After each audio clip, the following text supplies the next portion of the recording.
Un jeune homme nommé Omar Kiraf, d'origine marocaine, a été profondément choqué après la mort tragique de son frère aîné, Youssef. Ce dernier a été tué par erreur lors d'un règlement de compte sanglant entre deux des plus grandes mafias d'Europe, dont l'une des plus redoutables, la Macro-Mafia. Tout a commencé en décembre 2012. Youssef, bien qu'il ne soit pas impliqué dans les activités criminelles de son frère Omar, se retrouva malgré lui mêlé à une opération criminelle. Il se trouvait dans une voiture avec des amis, à Amsterdam, lorsqu'un groupe armé attaqua leur véhicule. La voiture fut criblée de balles, et Youssef perdit la vie aux côtés d'un autre homme, Saïd Yazidi. L'objectif de l'attaque était un autre passager, Ben Aouf, mais ce dernier réussit à s'enfuir. La mort de Youssef bouleversa complètement Omar. Il était très proche de son frère, et cette perte alluma en lui une rage profonde et un désir de vengeance. Déterminé à faire payer ceux qui avaient mené à causer la mort de Youssef, il jura de traquer chaque personne impliquée dans cette tragédie, qu'elle soit directement responsable ou non. Cependant, la situation devint rapidement encore plus complexe. La mafia responsable du meurtre de Youssef prit conscience du désir de vengeance d'Omar et décida qu'il représentait désormais une menace. Ils élaborèrent un plan pour éliminer Omar, mais ce plan aboutit à une terrible erreur. En juillet 2014, un tueur à gages nommé Massoud Husseini confondit la voiture d'Omar avec celle d'un homme innocent, Stéphane. Ce dernier, père de famille, fut tué par erreur alors qu'il se trouvait dans sa Fiat Punto Bleu, semblable à celle d'Omar. Ce meurtre injuste créa une onde de choc supplémentaire, causant une nouvelle tragédie dans une histoire déjà remplie de violence et de sang. Omar, dévoré par la haine et la douleur, continuait sa quête de vengeance, plongeant encore plus profondément dans le monde impitoyable des gangs et des règlements de compte. Cette affaire fit grand bruit aux Pays-Bas. Elle fut largement diffusée dans une émission télévisée très populaire, spécialisée dans les affaires criminelles. Lorsque Omar regarda cet épisode, il comprit à quel point la situation était grave et qu'il était la cible initiale. Cela le bouleversa profondément, notamment en raison de la mort accidentelle d'un innocent, Stéphane, un père de famille. Sous le poids de l'émotion, Omar décida d'aller à la rencontre de la femme de Stéphane, devenue veuve à cause de cette tragédie. Lors d'une interview, cette femme raconta comment Omar, nerveux et bouleversé, s'était présenté à sa porte. Il avait les mains tremblantes et paraissait beaucoup plus jeune que son âge à cause de l'angoisse qui le rongeait. Avec un profond regret, il lui dit « Je suis désolé. Je suis sincèrement désolé pour ce qui est arrivé à votre mari. Je ne voulais pas que cela se produise. » Omar, ayant lui-même perdu son frère dans une affaire sanglante, se trouvait en empathie totale avec la douleur de cette femme. Selon elle, Omar pleura devant elle, submergé par l'émotion. Malgré cette rencontre chargée d'émotions, beaucoup pensaient qu'Omar abandonnerait l'idée de vengeance, d'autant plus qu'il était devenu lui-même une cible. Mais il se trompait. En 2015, Omar élabora un plan minutieux pour tuer les responsables de la mort de son frère, Youssef. Le premier nom sur sa liste était Nofel, un homme qu'Omar croyait impliqué dans l'assassinat de Youssef. Connu pour diriger plusieurs attaques contre la bande de Ben Aouf, Nofel s'était enfui à Berlin en Allemagne pour se cacher.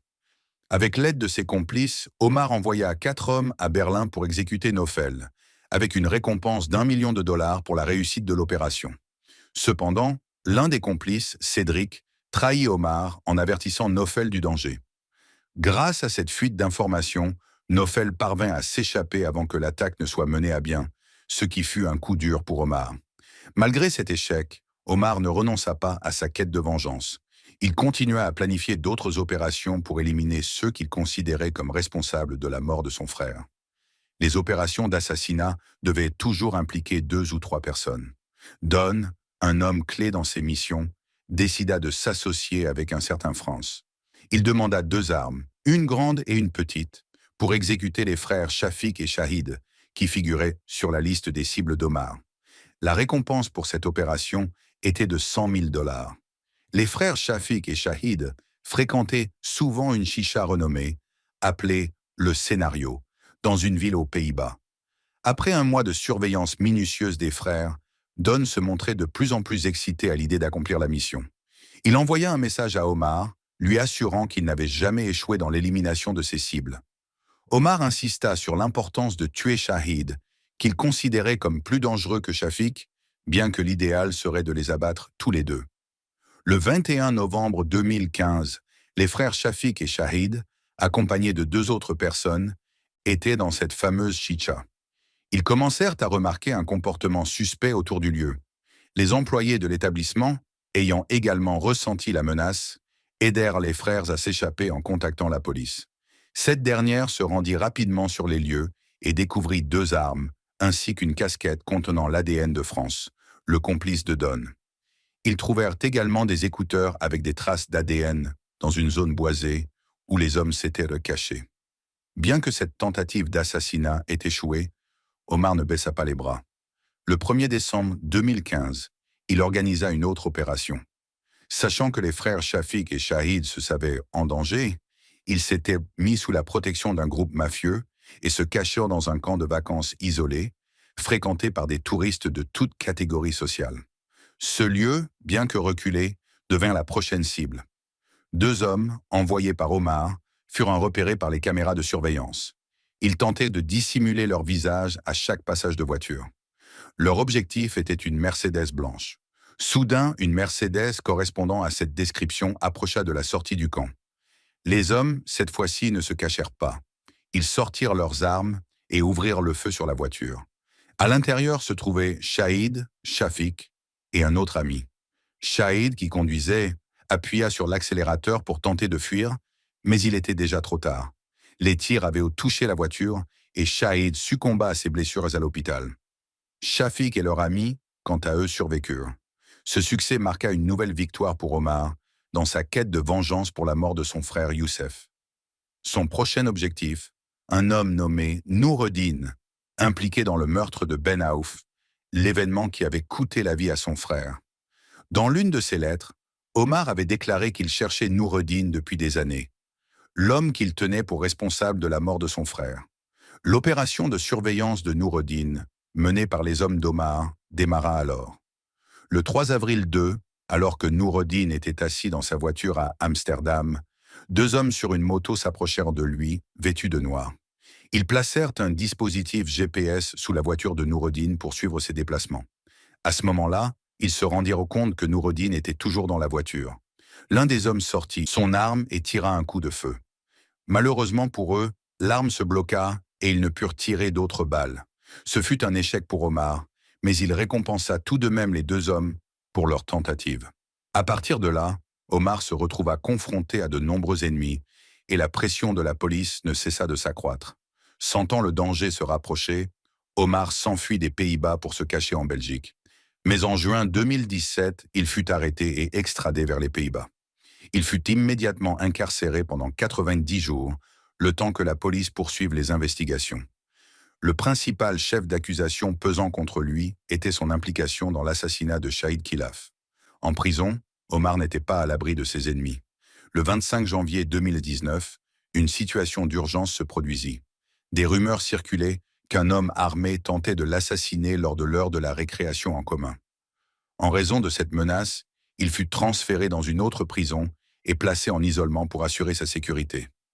Malgré cet isolement, Omar ne comptait pas rester inactif. Il prépara un plan d'évasion avec l'aide de ses amis en France. Le 19 janvier 2020, dans la prison de Zuiderland, aux Pays-Bas, ses complices tentèrent de le libérer. Ils se présentèrent à la prison en prétendant apporter un cadeau pour Omar. Après avoir déposé la cadeau entre les deux portes du complexe, ils quittèrent dans les lieux. Cependant, avant de partir, ils sabotèrent la serrure de la porte extérieure, empêchant les gardiens de la fermer correctement. Une camionnette arriva peu après, équipée d'outils pour défoncer la porte et libérer Omar. Les alarmes se déclenchèrent dans toute la prison, et les gardiens, en vérifiant les caméras de surveillance, virent qu'Omar était tout près de la porte. Toutefois, les équipements des assaillants n'étaient pas assez puissants pour percer la porte, et la tentative échoua. Peu après, tous les membres de l'équipe furent arrêtés. Omar fut de nouveau transféré dans une prison de haute sécurité, l'une des plus strictes d'Europe. Aux Pays-Bas, tenter de s'échapper de prison n'est pas puni par la loi, mais Omar continua à purger sa peine pendant que les enquêtes sur ses nombreux crimes se poursuivaient. Cette saga, déclenchée par son désir de venger la mort de son frère Youssef, devint une véritable spirale de violence. Chers spectateurs, cette histoire n'est en aucun cas une glorification de la criminalité. Ce monde n'apporte que douleur et souffrance, à soi-même comme à sa famille. Imaginez la mère des frères Khilaf, qui a perdu 2 fils, Youssef, tué par de mauvaises fréquentations, et Omar, entraîné dans une spirale de vengeance. Nous comprenons que la soif de vengeance est une réaction humaine naturelle. Mais dans ce genre de situation, il est difficile de juger les actions sans comprendre pleinement les circonstances. Je vous laisse la liberté de donner votre avis dans les commentaires. Merci encore pour votre soutien et votre fidélité à ma chaîne.